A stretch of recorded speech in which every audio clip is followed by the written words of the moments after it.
ఇప్పుడు last week లేదంటే before last week నేను మీకు ఒక ఫోటో పోస్ట్ చేశాను యూట్యూబ్లో. అది వర్మ గారితో ఒక ఆయన ఉండి, మన సత్య గారు, ఇంకా బహుశా మన ఇంకెవరో మరి కామెంట్ కూడా చేశారు, ఎవరైనా వర్మ గారితో అని.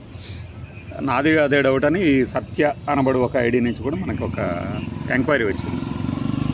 నేనేం చెప్పానంటే మీకు చెప్తాను ఎవరనేది చెప్తానని చెప్పేసి లింక్ కూడా పెట్టా.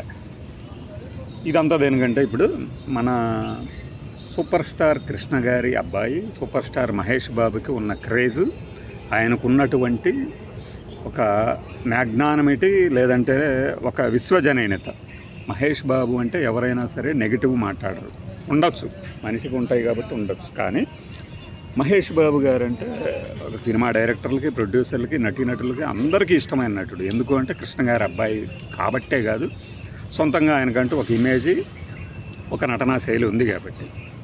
ఆ ఫేస్ చూసిన తర్వాత ఎవరికి నెగిటివ్గా మాట్లాడద్దు కాదు, ఆయన వ్యవహార శైలి కూడా అంతే ఉండదు.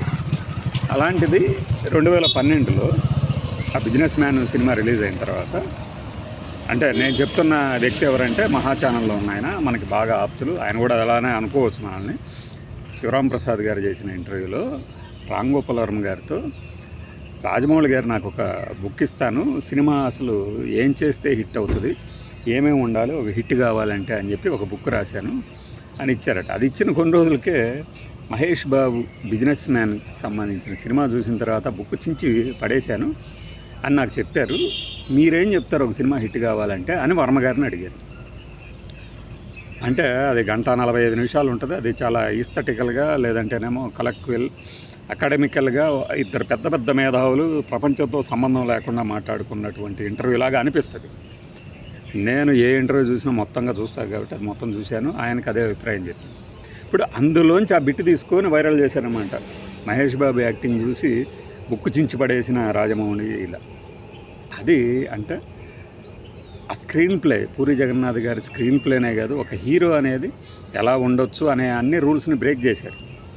అలానే సినిమా హిట్టా ఫ్లాపా అని చెప్పడానికి ఏ ఫార్ములా కూడా వర్కౌట్ అవ్వదు, మనం అనుకుంటాం కానీ అవ్వదు అని రాజమౌళి గారి ఉద్దేశం. దానినే మన వర్మ గారు కూడా ఆ ఇంటర్వ్యూలో చెప్పింది. ఈ వీడియో తాలూకు ఉద్దేశం ఏంటంటే అది. ఇప్పుడు మీకు నేను ఆ రోజు పోస్ట్ పెట్టా కదా ఫోటో, వర్మ గారితో ఎవరు అని, ఆయన అనమాట. మీకు clarity. At the same time ఏంటంటే మన మహేష్ బాబు గారి ఏమంటారు, ఆ స్టార్డమ్ కావచ్చు, ఆ చరిష్మా కావచ్చు, ఆయనతో చేసే దర్శకులు మళ్ళీ చేయాలనుకుంటారు. ఎందుకంటే ఇదే ఆయన ఆ వీడియో చూసిన తర్వాత మనకు తెలియకుండానే బిజినెస్ మ్యాన్కి సంబంధించి సినిమా ప్రీ రిలీజ్ ఈవెంట్లో మహేష్ బాబు ఏమేమి సమాధానాలు చెప్పేవాళ్ళు హీరోల గురించి, హీరోయిన్ల గురించి, అలానే దాన్ని వాళ్ళు ఎలా తీసుకునేవాళ్ళు, డైరెక్టర్లు ఏంటి అభిప్రాయం మహేష్ బాబు గురించి అన్నప్పుడు కొన్ని క్లిప్పింగ్స్ వేశారు. ఒకటి అడిగితే 10 ఇంతలు ఇచ్చే హీరో మహేష్ బాబు అని. ఇది తేజ గారు కూడా చాలా రోజుల క్రితం చెప్పారు. మహేష్ బాబు ఏం చేస్తున్నాం మేము అసలు కన్ఫ్యూజన్లో ఉండేవాళ్ళం, సరిగ్గా చేస్తున్నాడా లేదా కాదు, ఇంతకన్నా బాగా ఎవరు చేయగలరు అన్నట్టు. అట్లానే కృష్ణవంశీ గారు కూడా చాలా రోజుల క్రితం చెప్పారు, మురారి టైంలోనే 1000% ఇస్తాడు మనం అడిగిన దానికన్నా.